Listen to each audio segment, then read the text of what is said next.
Aitäh teile, armsad Tiiu, Raivo ja Teodor, jutustamast muusikas meile Golgata ristist. Täna õhtu kohta veel ka üks teade. Nagu te olete tähele pannud, meie kavas on täna õhtul tänupalvus seoses Tartu rahulepingu 100. aastapäevaga. See on lühike õhtu, tund ja veerand, ja üks selle rahulepingu allakirjutajatest, Jaan Poska, tema järeltulija annab meile täna kontserdi, Eli-Mari Narder. Tulge ja kuulama, saage osa ja võtke ka oma sõbrad kaasa. See õhtu on selleks, et öelda tänu Jumalale selle ime eest, mis võib-olla vahel meile inimmõistusega on hoomamatu. Veebruaris on meil plaanis seeria jutlused ja kui me mõtlesime, milline võiks olla pealkiri nendele jutluste seeriale, siis me otsustasime, et see võiks olla esmaspäeva evangeeliumi mõju. Ja põhjus, miks just nii, kui te need jutlused ära kuulate, võib-olla siis saab selgemaks. Jäägu siis see ka natuke salapäraseks alguses. Üks mõne aasta tagune uurimus, mis puudutas Ameerikas olevaid kogudusi, võttis kokku koguduste liikmete käitumise.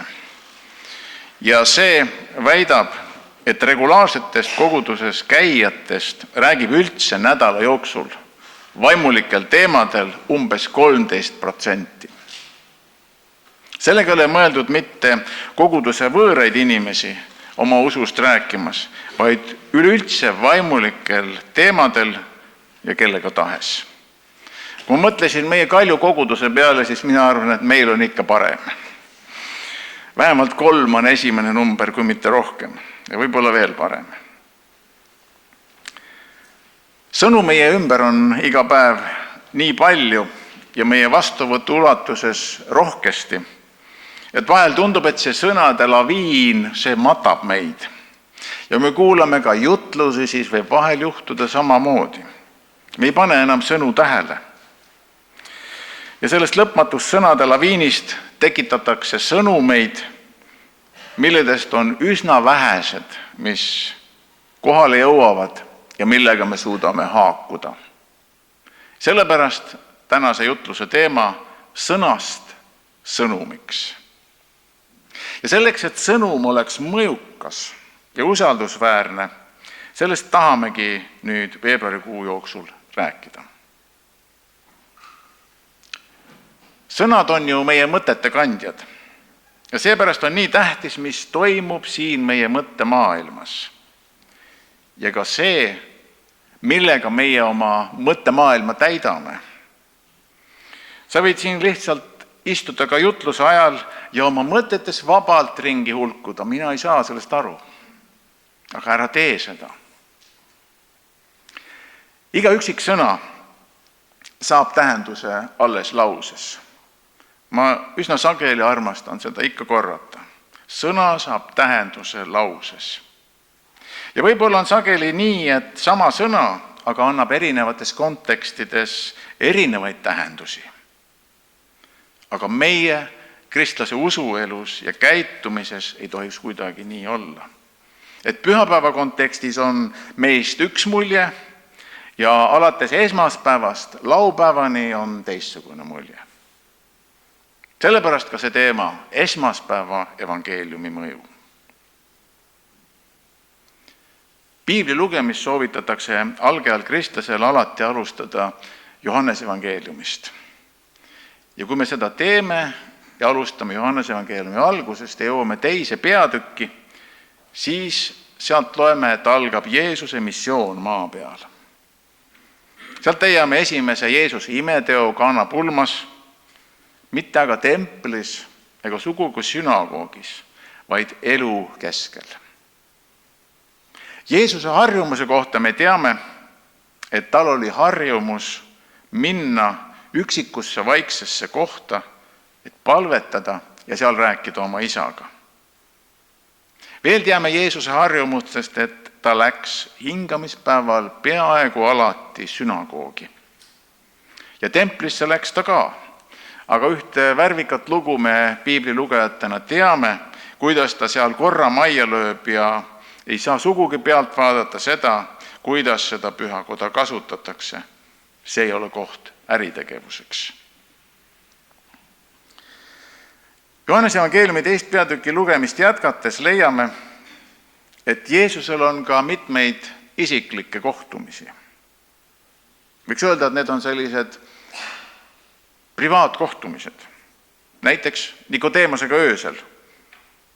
Mees küsib, mis see uus sünd veel on. Ega inimene ju ometi ei saa teist korda sündida. Ja siis kohtub Jeesus juhuslikult keset päeva ühe naisega. Loeme sellest. Johannese evangeelium 4. peatükk, esimesed 10 salmi. Kui nüüd issand sai teada, et variserid olid kuulnud, et Jeesus teeb jüngriteks ja ristib rohkem inimesi kui Johannes, kuigi Jeesus ise ei ristinud, vaid tema jüngrid, siis ta jättis Juudamaa ja läks tagasi Galileasse. Ta pidi aga minema läbi Samaaria. Ta tuli Samaaria küla juurde, mida hüütakse Süühariks, maatüki lähedale, mille Jaakob oli andnud oma pojale Joosepile. Ja seal oli Jaakobi allikas. Tee käimisest väsinuna istus Jeesus nüüd allika äärde ja oli keskpäeva aeg. Samaaria külast tuli naine vett ammutama ja Jeesus ütles talle, anna mulle juua. Aga tema jüngrid olid läinud külla toitu ostma. Siis Samaaria naine ütles talle, kuidas? Sina, kes sa oled juut, küsid juua minult, Samaaria naiselt. Juudid väldivad ju iga kokkupuudet samaarlastega. Jeesus vastas, kui sa ainult teaksid Jumala kinki ja kes see on, kes sulle ütleb, anna mulle juua, siis sa paluksid teda ning tema annaks sulle elavat vett. Amen. See vestlus ei alga kohe uussünni vajadusest või üldse igavikulistest teemadest. Jutt käib ämbrist või õieti selle puudumisest. Ja et kaev on sügav ja et juutidel ja samaarlastel on juba ajalooliselt teatud vastasseis. Täiesti argipäevased, tänapäevased teemad. Ja kokku see kõik on üks väga ebatavaline kohtumine, sellepärast, et juudi mees ei räägi iialgi põlatud samaarlasega. Ja külalt kaevult vett toomas ei käidud mitte kõige palavamal ajal keskpäeval, vaid hommikul ja õhtul, kui päike ei olnud enam nii lõõskav. Ja võimalik, et just sellepärast see naine lähebki oma mineviku häbenemist vältida kaevule nii ebatavalisel ajal ja arvab, et seal ta ei kohta kedagi. Aga ometi ta kohtab seal Jeesust. Ja Jeesus ületas kõik kultuurilised barjäärid, rikkus kõike reegleid, mida tol ajal ühiskonnas oli kehtestatud. Ja see Samaaria naine on hämmingus. Ta ei tea, kuidas käituda. Ta alustab sellest, et ta pigem püüab seada kahtluse alla selle juudi reputatsiooni, alavääristab teda natukene võib-olla, ütleb, et sina jääd ikka meie esiisadele alla. Nemad on vägevamad kui sina. Naise jaoks on Jeesuse poolt öeldud sõnad lihtsalt ühed laused ja ei mingit sõnumit. See on meie arvates. Ja nüüd tuleb sõnum. Ämbrist on räägitud ja nüüd läheb Jeesus asja juurde, võttes jututeemaks kaevus oleva vee. Jeesus võtab oma tähendamissõnades üsna tihti mingi maise, igapäevase meie vajaduse ja selle näitel räägib igavikulistest, sügavatest tõdedest ja meie vajadustest. Kui geniaalne! Johannese 4. peatüki salmid 13-14 me loeme. Igaüks, kes joob seda vett, januneb jälle, aga kes iganes joob vett, mida mina talle annan, ei janune enam iialgi, vaid vesi, mille mina talle annan, saab tema sees igavesse ellu voolavaks allikaks. Ja nüüd on pöördepunkt. Sõnadest on saamas sõnum. On hetk, kus sõnum hakkab kohale jõudma. Naine ei küsi enam kiuslikke küsimusi. Ta mõtleb, et okei, võib-olla ma saan need pöörata omal kuidagi materiaalselt kasulikuks. Kuidas saaks mugavamalt ja lihtsamalt elus läbi? Et Jeesus võiks ju olla meie jaoks ka nagu jõuluvana või kuldkalake, kes kõik meie soovid täidab. Ja naine ütleb, Isand, anna mulle seda vett, et ma ei januneks enam, ega peaks käima siit kaevult vett ammutamas. Kui tuttav, kui mina Kristus sind järgin, siis teeme nii, et minu elu on ka probleemi vaba. Ja kõik, mis mul on vaja ja ma sinult palun, ma seda sinu käest saan. Sellest tegelikult ka see film räägib, mis me kolmapäeva õhtul vaatama hakkame. See peab olema kuidagi mulle kasulik, materiaalselt, muutma minu elu mugavamaks, kuid Kristuse järgimine ei ole alati selline. Ja ma armsad, siit me õpime seda, et ka meie ei saa anda kergelt Jumala nimel teistele inimestele katteta lubadusi, mida Jumal mitte kunagi ei ole tõotanud. Ja Jeesus jätkab, liikudes nüüd kõige põhilisema juurde. Mine kutsu oma mees ja tule siis tagasi. Kui Jumal kutsub, siis Jumal kutsub nii meest kui naist, lapsi, perekondi, suguvõsasid. Ja on väga raske tegelikult olla abielus, kui üks on Jeesuse jünger ja teine mitte. Jumala põhimõte on hästi kirja pandud Joosua raamatus 24.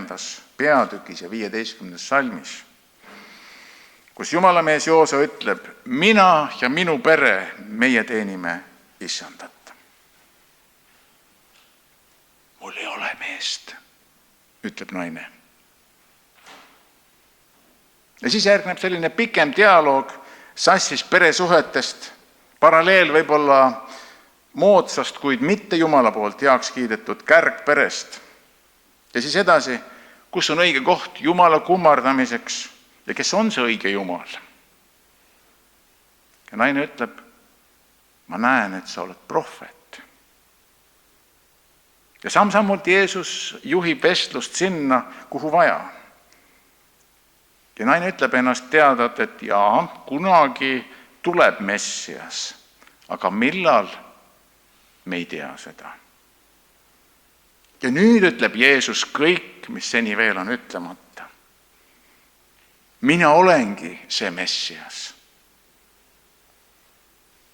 See veeämber jääb tol päeval sinna Süühari kaevule. Veevajadus ununeb ja midagi on saanud tähtsamaks. Selleks oli tolle Samaaria naise kiirustamine tagasi külainimeste juurde ja nendele teatama. See kaev on tavaliselt külast väljapool. Tulge vaadake inimest, kes ütles mulle kõik, mis ma olen teinud. Ehk teisiti öeldes, kuidas ma olen elanud.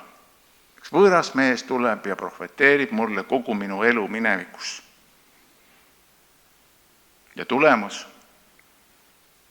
Kui inimene räägib oma kogemusloo sellest, kuidas ta on leidnud Jumala või kuidas ta koos Jumalaga on elanud, nii nagu Jaan seda täna hommikul tegi, siis me loeme, palju samaarlasi sellest külast uskus Jeesusesse selle naise sõnade tõttu. Ja lõpuks, kui nad olid Messia ära tundnud ja ka ise uskunud, palusid nad Süühari küla inimeste poolt, et Jeesus jääks nende juurde 2 päevaks. Mis seal toimus, me ei loe seda, sellest meile ei kirjuta Johannes, aga selle tulemustest on meile küll teada antud. Jeesuse sõnade tõttu hakkas temasse uskuma veel palju enam inimesi. Ja naisele ütlesid nad, meie ei usu mitte enam sinu kõne tõttu, vaid me oleme teda ise kuulnud ja me teame nüüd, et tema on tõesti maailma päästja. Sa mõtled nüüd, no tore on, Sühari küla 2000 aastat tagasi. Liina, pane nüüd valmis. Aga ma kohtasin Kiviõlis nädalavahetusel Rakvere Karmeli koguse pastori Gunnar Kotiisenit ja ta rääkis täienduseks sellele, mida see Valgevene pastor jagas seal. Ma räägin lühidalt ühest külast, Tubitsa külast, see on Poola-Valgevene piiril. Ja siit on linnulennul sinna umbes 1000 kilomeetrit. Selles külas elab 500 inimest ja need inimesed peaaegu kõik on koguduse liikmed. Välja arvatud üks pere, kes ütleb, et me kolime siit ära, sest meile ei meeldi siin. Ja kui te vaatate Google Mapsist, siis seal on 2 olulist maamärki selles külas. On magasin ja on pastori maja. Isegi kirikut ei ole märgitud. Aga see küla on sellepärast tähelepanuväärne, et peaaegu kõik selle küla elanikud on selle koguduse liikmed ja ka noored pered.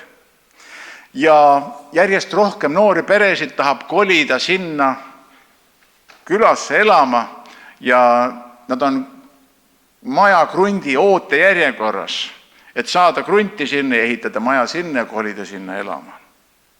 Välismaalastele käiakse näitamas seda küla kui näidisküla Valgevenes. Miks ma sellest räägin? Seda sellepärast, et täpselt niimoodi saab tuua inimesi Jumala armastuse keskkonda. Kui need, kes on pöördunud, räägivad oma tuttavatele ja need, kes pöörduvad, räägivad sellest heast sõnumist edasi ja niimoodi evangeelium levib. Kui sa seda ei tee, siis tea, et teisi võimalusi väga palju ei ole. See, millest me täna lugesime, on vaid üks paljudest lugudest Piiblis, kus sõnadest saab sõnum. Loe apostlite tegusid ja sealt sa leiad mitmeid samasuguseid näiteid. Ja need on jäetud ühe eesmärgiga. Meie peame elama samamoodi. Mida siis teha? Kuidas saab sõnast sõnum?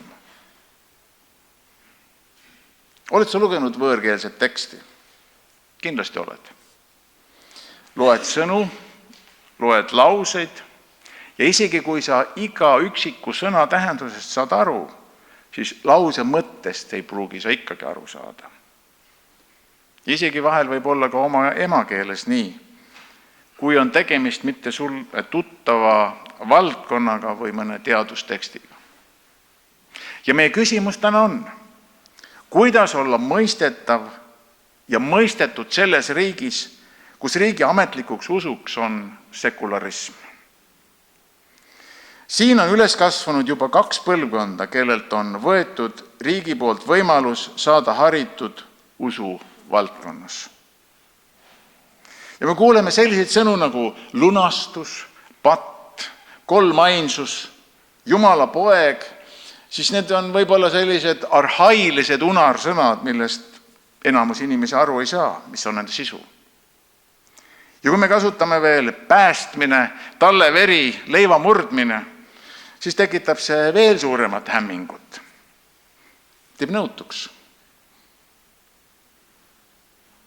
Need inimesed meie suguvõsas, võib-olla meie perekonnas, aga kindlasti ka naabrite ja töökaaslaste hulgas, koolis, kuulevad sõnu, nendest sõnadest moodustatud lauseid, aga sõnumit ei teki.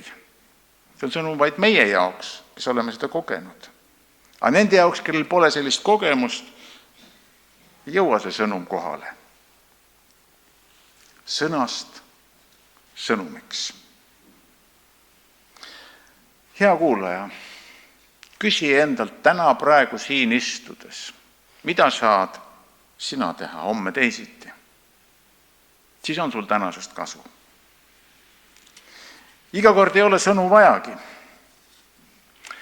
Lastele räägitakse pühapäevakoolis sageli Kristuse lunastusest ja armust sellise sõnadeta raamatuga, milles on 5 värvi, milles must sümboliseerib meie määrdunud südant ja minevikku, mida me peaksime häbenema.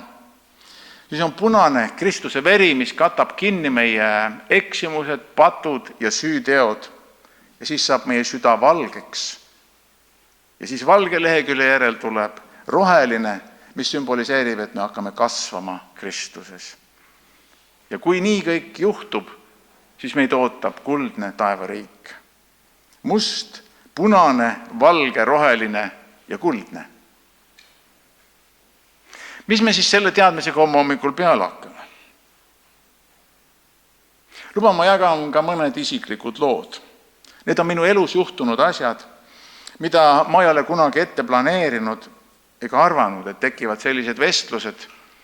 Ja need tulid mulle meelde, kui ma mõtlesin tänasele sõnumile. Aga enne veel üks praktiline nõuanne. Kui sa hommikul päeva alustad, siis ära mine kunagi kodust välja ilma hommikusöögita, kui sa ei lähe just vereanalüüsi andma. Palveta ja piibli lugemiseta. Ma mõistan, hommik võib olla kiirem aeg, eriti lastega peredele. Mul on ka 3 last ja ma tean, et hommik on selline üsna hektiline. Aga ühe vaikse hetke sa leiad palveks. Ja kui sa hoolid inimestest päriselt ja sa tahad, et inimesed leiaksid Jeesuse, siis palveta, juhi issand mind täna kellegagi kokku, kellele mina saan kasulik olla. Ela ja käitu loomulikult selliselt, et inimestel tekiksid küsimused. Mitte, et sa demonstratiivselt või väljakutsuvalt midagi peaksid tegema, aga sa teed midagi loomulikult, nagu sa oled harjunud ikka tegema.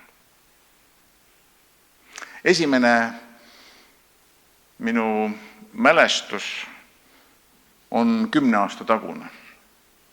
Me tulime Viljaga 25. pulma aastapäeva tähistamiselt Korsika saarelt. Ja lennukis on mul ikka selline komme, et ma loen tavaliselt mõnda raamatut, ma ei vaata kunagi videot ja mulle meeldib lugeda. Ja minu kõrval üks härrasmees alustab minuga vestlust, me räägime, kust keegi tuleb, mis ta on teinud, kust ta pärit on, mis nimi on. Ja ta küsib, et kas see raamat, mis te loete, kas teile meeldib see raamat? Ma ütlesin, et ja meeldib küll. Millest see räägib? Siis ma lühidalt räägin talle. Ja see oli üks John Ortbergi raamat, vaimulik raamat, aga ma ei mäleta, mis pealkiri sellel raamatul oli. Siis ta ütleb, kas te olete kristlane? Ma ütlesin, jaa. Mina olen ka. Ja siis ta ütles, ta on missionäär, nad teenivad abikaasaga ühte missioniorganisatsiooni ja lõpuks nad ütles, et me viime teid hotelli ära ja meist said sellised head tuttavad, me käisime neil Hollandis isegi külas veel hiljem. Üks raamat, üks pealkiri. Ma ei teinud mitte midagi ebatavalist. Teine mälestus, mis mulle tuli, oli samuti reisil. Me sõitsime töökaaslastega üsna pikalt kusagil välismaal ja õhtul, kui me olime kohale jõudnud, siis tuleb mu töökaaslane minu juurde ja ütleb, et kuule Tarmo, mida sa seal telefonis lugesid terve sõiduaja? Kas sa lugesid piiblit või? Ütlesin, et jaa, kus sa tead? Ei, no ma piilusin kogu aeg, et sa nii süvenenult loed seda. Ja siis, kui me läksime õhtusöögile, seal õhtusöögilauas, ta ütles, kas ma võin sinu kõrval istuda? Ma ütlesin, jaa, muidugi. Ja siis ta rääkis oma elust, tal ei olnud abielus just kõige kergemad ajad ja lõpuks meie vestlus viis sinna, ütles, et ütle Tarmo, kuidas on võimalik, et sa oled kodust ära ja sa ei muretse oma naise pärast? Selles mõttes, et kas ta on sulle ikka truu. Tal oli see probleem, et ta ei suutnud usaldada abielus oma abikaasat. Ja sealt olid meil edasi väga sügavad vestlused. Ma ei teinud mitte midagi ebatavalist. Ja kolmas, 20 aastat tagasi, näete, kui vana ma olen juba, kolisime oma uude koju. Ja tolle ajal internetist ei olnud võimalik veel inimese kohta nii palju informatsiooni guugeldada kui täna, et kui sa tahad, kohtud kellegi inimesega, siis kohe hakkad guugeldama, vaata, tema on selline. Tuleb naabrimees ükskord minu juurde ja ütleb, et Tarmo, ütle, mis usulahku sa kuulud? Mõtlesin, mida sa mõtled? No vaata, te lähete kogu perega kõik ilusad riided iga pühapäeva hommik 9:30 kuskile kirikusse. Mõtlesin, kus sa seda tead? Ei no, aga kust te sel kellal mujal ikka saate minna? Aga ma sellepärast küsin, et ütle mulle, mis usk see selline on, mis pühapäeval keelab tööd tegemast. Kust selline järeldus? Ei no, aga sa pühapäeval kunagi ei niida muru, ei pühi hoovi ja ei pese autot. Seda ma tõsi olen siiski teinud mõnikord kui häda. Ma olen oma loomulikku elu. Jumal teab, mis saab 2 viimasest inimesest edasi. Me oleme Viljaga palvetanud nende eest ja ma tahan, et nad ikkagi kuuleksid seda head sõnumit ja ma olen kutsunud neid meie kirikusse, mõned neist on tulnud, neil on meeldinud. Meie ülesanne, kallid, on vaid külvata, lõikus ei ole meie käes. Aga kui meie ei tee seda, siis pöördudes ütlevad võib-olla need inimesed seda, mida möödunud kolmapäeval siin Tetermanni majas, kui meil oli evangelismi töötuba, ütles Ahti Kaera, mehaanika insener, noor mees, 25-30 vahel kuskil. Kogudused, kus te enne olite, ma ei teadnud Jumalast midagi, sest tema suguvõsas ei tundnud mitte keegi Jumalat. Kogudused, kus te enne olite. Jumal ootab meilt igalt ühelt, sõltumata meie vanusest. Mäletate, pastor Eenok Palm rääkis mõned pühapäevad tagasi siin, et kas sa oled 16 või 86, kõik, mis jääb sinna vahele, Jumal kutsub meid tööle. Kuidas ja mida siis? Jätan teile nüüd mõned praktilised võimalused ja need on siit raamatust Michael Frost Üllata maailma. Isegi meie raamatuletis on seda müügis. Osta endale, kui sa oled huvitatud. 5 harjumust missioonimeelsele inimesele. Õnnistage ja palvetage järgmisel nädalal 3 inimese eest, kellest vähemalt 1 ei ole sinu koguduse liige. Sööge võimalusel igal nädalal koos 3 inimesega, kellest vähemasti 1 ei ole sinu koguduse liige. Kuula Jumala pühavaimu häält ja mõista ära Jumala juhtimine. Vähemalt 1 korral nädalas, vaikuses koos Jumalaga. Õpi vähemalt 1 kord nädalas tundma Jeesust rohkem kui seni. Ja 5. Kirjuta üles kõik eelmise nädala juhtumised, mis viitavad, kas sinu sõna või teo kaudu sai edasi antud sõnum Jumala lepitavast armust ja tema valitsusest siin maailmas. Sinu igapäevase, loomuliku, tavalise elu kaudu, sinu töökeskkonnas või koolikeskkonnas.